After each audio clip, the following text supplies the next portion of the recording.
Jadi kejadian ini sekitar tahun 2020 pas masih pandemi COVID-19. Ada 3 remaja dari Jakarta, kita sebut aja namanya Riko, Bintang, sama Bima. Oh, cowok semua nih? Cowok semua. Oke. Mereka itu umurnya sekitar 20-23 tahun. Nah, mereka mau pergi sehari aja, pulang pergi keluar kota, tapi gak mau jauh-jauh. Karena waktu itu lagi ribet juga kan, lagi pandemi, dan kalau bisa yang deket-deket aja. Karena ke Bandung kan juga udah bosen. Akhirnya Bintang nyaranin buat ke Anyer aja main di pantai. Mereka bertiga mutusin untuk ke salah satu pantai di Anyer yang sepi dan view-nya lumayan bagus untuk sunsetan atau nyantai di sana. Perjalanan ke sana sekitar 3 jam dari Jakarta. Nah, karena mereka nggak pernah ke situ, sekitar jam 3 sore di daerah Cikoneng, Google Maps tuh nunjukin untuk kayak masuk ke gerbang gede gitu. Tapi isinya kayak komplek tapi terbengkalai. Nah, karena gerbangnya juga nggak dikunci, akhirnya mereka bertiga masuk ke sana. Karena Bintang yang megang Google Maps, akhirnya Riko nanya, "Lo yakin Tang lewat sini buat ke pantainya?" Terus Bintang tuh yakin banget, dia bilang, "Ini dikit lagi sampai kalau lewat sini." Akhirnya mereka masuklah lewatin gerbang itu. Pas mereka masuk, ternyata itu tuh villa semua isinya, jadi bukan komplek perumahan. Akhirnya mereka terus ngikutin jalan sesuai mapsnya. Tapi Bima di situ bilang, "Kok perasaan gue nggak enak ya kita kesini? Nggak mau cari pantai yang lebih ramai aja?" Tapi si Bintang tuh kekeh aja mau ke pantai ini karena alasan sepi dan katanya tuh bagus. Jadi kondisinya tuh Moebi, kanan kiri tuh villa, dan rumput-rumputnya tuh kayak udah panjang semua, kayak nggak keurus. Enak, berarti ini mereka lagi di semacam villa-villa gitu, yang mana setelah ngelewatin villa ini mereka sampai ke pantainya? Iya bener. Oh, oke. Terus. Nah, pas lagi jalan pelan-pelan sambil ngeliat kanan kiri, Riko yang lagi nyetir tuh ngeliat dari spion kanannya dia, ada nenek-nenek pakai kebaya merah lagi jalan sendirian. Berarti posisinya di belakang mobil dia itu kan nenek-neneknya. Tapi sama Riko tuh nggak terlalu dipikirin karena ya mungkin nenek-nenek ini tuh mau ke arah pantai juga. Nah, pas Riko lanjut jalan ke depan, terus dia mau belok ke kanan, otomatis dia lihat spion kanannya kan. Nah, pas dia lihat, nenek-nenek yang tadi jalan di belakang mobilnya itu tiba-tiba kelihatan di spionnya lagi duduk di belakang mobil luarnya. Jadi karena mobil Riko ini sedan, Moy, ada space kan kayak bagasi gitu. Nah, nenek-neneknya tuh duduk di situ sambil senyum-senyum lihat kanan kiri. Kebayang nggak? Jadi di atas bagasinya sedan gitu? Iya. Wow. Nah, itu tuh Riko kaget banget sampai banting setir ke kiri. Tapi nenek-nenek itu bener-bener masih duduk nempel aja di atas bagasi mobilnya. Wow.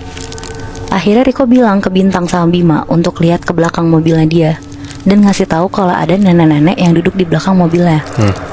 Bima sama Bintang di situ langsung ngeliat ke belakang dan bilang ke Riko, "Hah, gila lo ya? Mana ada anjir, nggak ada apa-apa. Lo jangan nakut-nakutin gitu dong kok." Terus Riko kaget karena mereka tuh nggak bisa lihat apa-apa kan. Akhirnya Bintang bilang, "Udahlah, jangan macem-macem, kita kan mau ke pantai, jangan yang aneh-aneh lah bahasnya." Nah, akhirnya sekitar jam 4 sore mereka udah sampai nih di pantai itu. Di dekat pantai itu tuh ternyata ramai, Moebi. Kayak ada warung-warung, ada tempat makan seafood juga.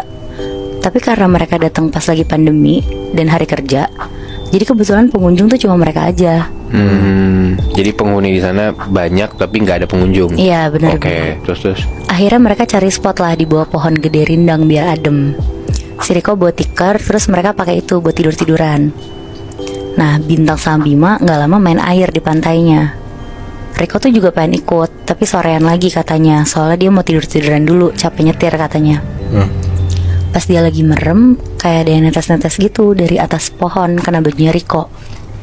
Riko kaget, langsung kebangun, kirain hujan kan.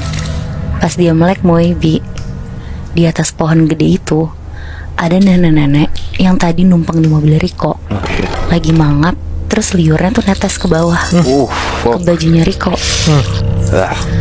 Riko loncat, terus langsung lari ke Bima sama Bintang dan langsung bilang, "Sumpah, di atas pohon ada nenek-nenek, sumpah." Mereka berdua langsung nyamperin tempat Riko itu kan. Dan pas dilihat tuh gak ada siapa-siapa, Moebi, sama sekali. Mereka bener-bener cuma bilang ke Riko, "Lo mah cuma kecapean aja kali, jadi halu dari tadi." Terus Riko tuh bilang, "Lo lihat deh, ini baju gue tuh basah, bau lagi." Jadi bajunya Riko tuh kayak bau anyir kayak gitu loh. Dan emang bajunya Riko tuh kelihatan basah.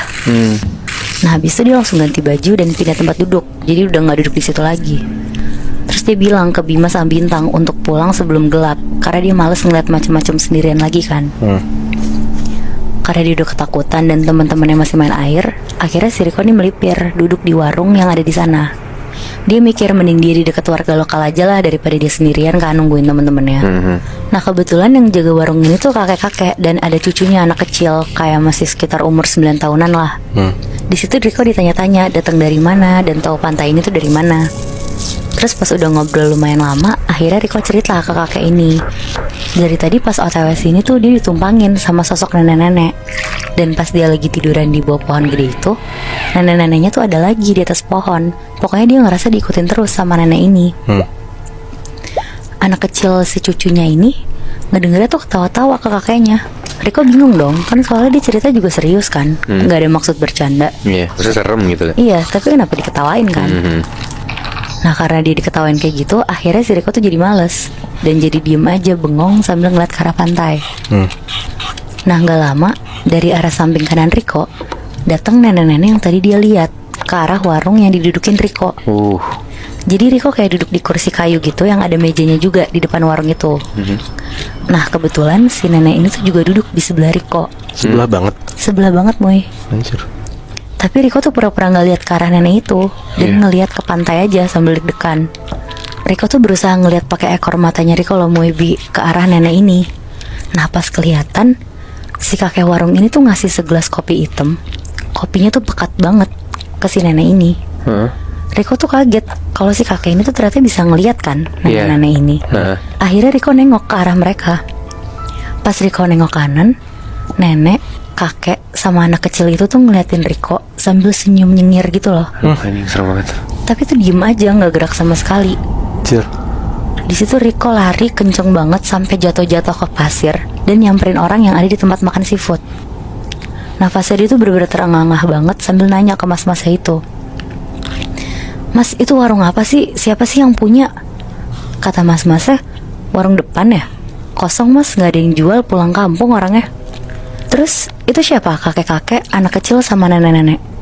Nah mas-mas seafood itu kaget terus bilang, "Wah itu mah emang sering berkeliaran di sini mas. Apalagi kalau ada orang-orang baru, mereka pasti seneng banget mas." Jadi tuh orang sana pun tuh nggak tahu sosok itu tuh siapa, tapi pernah beredar kabarnya. Katanya tuh ada kasus orang yang sengaja ditenggelamin pakai rantai yang ada pemberat batunya, Moy. Dan mungkin ada hubungannya sama sosok-sosok yang dilihat sama Riko itu. Karena Moy, sampai sekarang gue juga nggak nemu nih berita siapa orang yang ditemuin di kasus itu. Apa jangan-jangan yang ditenggelamin itu nenek-nenek kakek sama cucunya? Nah gue juga nggak tahu sih Moy, tapi 3 sosok itu tuh muncul setelah ada kasus itu. Oh. Makanya mungkin ada hubungannya gitu ya. Nah bisa jadi.